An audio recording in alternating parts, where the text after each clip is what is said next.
Bismillah, alhamdulillah, wassalatu wassalamu ala rasulillah, wa ala alihi wa sahbihi, wa man tabi'ahu ila yaumil qiyamah, amma ba'du. Hadirin rahimakumullah. Alhamdulillah, pada bulan ini, bulan Ramadan, kita memasuki pada hari yang keempat. Mudah-mudahan kita selalu mendapatkan ridho Allah Subhanahu wa Ta'ala. Saya di sini akan membawakan salah satu pertanyaan atau mengupas salah satu pertanyaan, yaitu kenapa bulan Ramadan selalu ditunggu-tunggu oleh umat Islam, atau dengan perkataan atau pertanyaan, apa sih bedanya bulan Ramadan dengan bulan-bulan yang lain? Hadir kaum muslimin rahimakumullah, kita kupas bersama. Walaupun dengan keterbatasan ilmu, keterbatasan waktu, tapi kita kupas bersama dari pertanyaan tersebut. Bulan Ramadan dimuliakan oleh Allah dan dibedakan dari bulan yang lain dikarenakan ada 3 faktor kejadian pada bulan Ramadan. Yang pertama, pada bulan Ramadan itu diwajibkan puasa. Sesuai dengan ayat Al-Quran surat Al-Baqarah, ya ayyuhalladzina amanu kutiba alaikumusiyam kama kutiba alal ladzina min qablikum la'allakum tattaqun. Kenapa sih puasa itu membawa mulia terhadap bulan Ramadan? Sebab dengan puasa segala sesuatu yang kita inginkan itu akan tercapai. Jaminan dari Allah Subhanahu wa Ta'ala bahwa barang siapa yang berpuasa pada bulan Ramadan, maka orang tersebut akan diampuni dosanya. Dengan demikian, bila mana orang yang sudah diampuni dosanya oleh Allah Subhanahu wa Ta'ala, maka orang tersebut akan mendapat ridho Allah Subhanahu wa Ta'ala, dan segala sesuatu yang diinginkan oleh orang tersebut Allah akan mengabulkannya doanya. Sehingga dengan puasa tersebut, bulan Ramadan itu terbagi kepada 3 fase. Sepertiga awal adalah sa'atul rahmah, bahwa sepertiga awal dalam bulan Ramadan itu akan turun rahmat. Andai kata manusia atau umat Islam melaksanakan ibadah puasanya imanan wa ihtisaban, insya Allah rahmat Allah akan turun pada manusia tersebut. Yang fase kedua, yaitu pertengahan pada bulan Ramadan, maka disebut sa'atul maghfirah. Andai kata orang sudah mendapatkan rahmat Allah, yakin maghfirah Allah itu akan turun pada manusia itu. Sehingga fase ketiga, orang tersebut akan mendapatkan itqu minan nar. Nah, makanya Ramadan mulia dikarenakan pada bulan Ramadan diwajibkan berpuasa. Yang kedua, bahwa bulan Ramadan, pada bulan Ramadan itu diturunkannya Al-Quran. Allah berfirman dalam surat Al-Baqarah ayat 185, Syahrul Ramadan alladzi unzila fil Qur'an hudal linnas.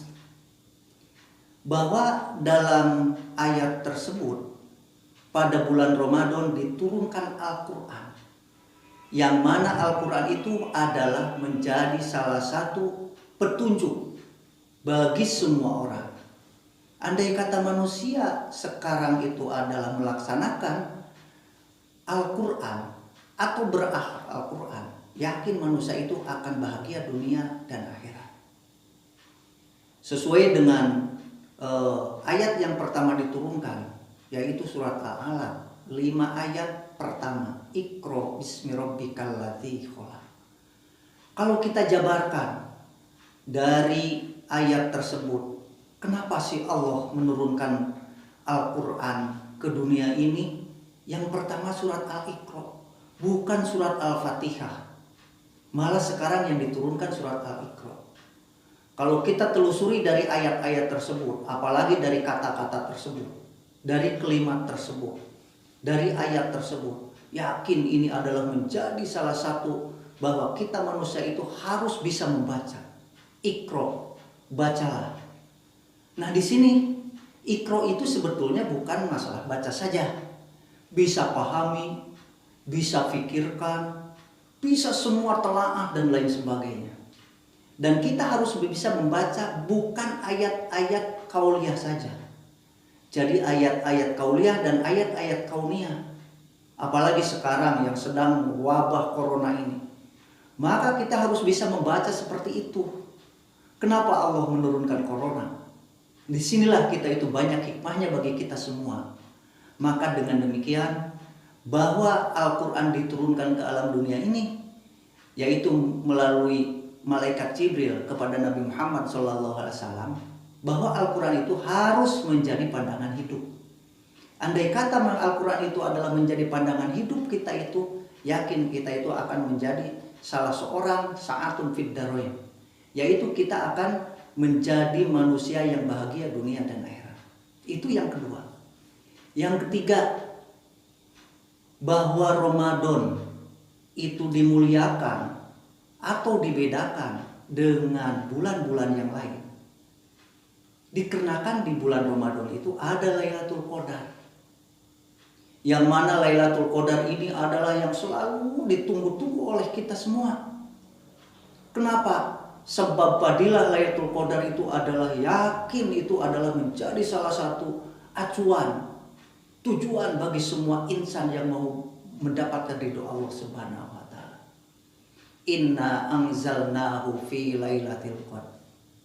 Disinilah bahwa Allah Subhanahu wa taala menurunkan salah satu malam, yaitu disebut malam Lailatul Qadar. Lailatul Qadar yang artinya bahwa malam itu adalah khairum min alfisah, bahwa malam itu adalah lebih baik, lebih mulia daripada daripada ibadah 1000 bulan. Disinilah kalau kita telaah dan lain sebagainya, dan bagaimana cara mendapatkan Lailatul Qadar, dan bagaimana orang yang mendapatkan Lailatul Qadar. Nah disinilah banyak para ulama menerangkan bahwa Lailatul Qadar itu ada tanggal sekian, tanggal sekian, tanggal sekian. Sebetulnya Lailatul Qadar itu sudah dirahasiakan oleh Allah Subhanahu wa taala dan yakin diturunkan setiap tahun. Cuma kebanyakan para ulama mengatakan bahwa Lailatul Qadar itu akan turun, yaitu sepertiga bulan Ramadan di akhir, yaitu pada waktu tanggal-tanggal yang ganjil 21, 23, 25 sampai 29. Kenapa dirahasiakan oleh Allah Subhanahu wa taala? Inilah yang akan menjadi hikmahnya, adalah menjadi pemicu bagi umat bahwa kita itu harus selalu beribadah kepada Allah Subhanahu wa taala. Nah, itulah bahwa Ramadan dibedakan dengan bulan yang lainnya dengan 3 yang tadi itu. Satu adalah dikarenakan pada bulan Ramadan itu ada puasa. Kedua, pada bulan Ramadan itu diturunkan Al-Quran. Ketiga, bulan Ramadan itu turun Lailatul Qadar. Saya mengajak kepada seluruh kaum muslimin wal muslimat, mari kita sambut bulan Ramadan ini dengan berbagai ibadah, baik itu ibadah mahdoh maupun ibadah ghair mahdoh. Kenapa? Kita sudah meyakini dan kita sudah berdoa dari awal-awal Rajab. Allahumma barik lana fi Rajaba wa Sa'bana wa balighna Ramadana. Bahwa kita betul-betul mendoa kepada Allah Subhanahu wa taala bahwa kita itu ingin nyampe kepada bulan Rajab, pada bulan Ramadan. Maka dengan demikian kita sekarang sudah masuk pada bulan Ramadan. Yang pertama, laksanakan puasa dengan imanan wa ihtisaban. Perbanyaklah ibadah pada bulan puasa, pada bulan Ramadan ini. Perbanyakan seperti baca Al-Quran, sholatul lail, tafakur, iktikaf di masjid. Kenapa? Semua ibadah-ibadah tersebut adalah diberikan atau diimbalan oleh Allah Subhanahu wa taala yang tidak terhingga. Kenapa? Sebab puasa itu adalah salah satu ibadah kepada Allah Subhanahu wa taala yang disebut ibadah syiriah. Tidak ada yang tahu orang yang sedang puasa. Beda dengan ibadah-ibadah yang lainnya. Maka ganjarannya pun, pahalanya pun, ibadah puasa itu adalah Allah yang punyanya. As-saum li, bahwa puasa itu kami yang punyanya dan kami yang akan memberi pahalanya. Yang kedua, banyaklah baca ayat Al-Quran. Mudah-mudahan kita semua pada bulan Ramadan ini setiap saat atau setiap sesudah sholat fardu, bacalah ayat-ayat Al-Quran. Gampang kalau umpamanya ayat Al-Quran, bahwa Quran itu ingin tamat satu sudah ada itunya.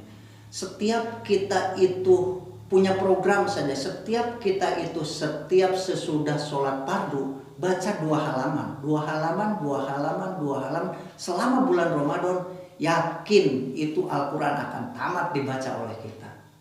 Nah itulah programnya harus seperti, tidak harus muluk-muluk 2 halaman, duhur 2 halaman, asar 2 halaman, maghrib 2 halaman, isya 2 halaman, subuh juga 2 halaman.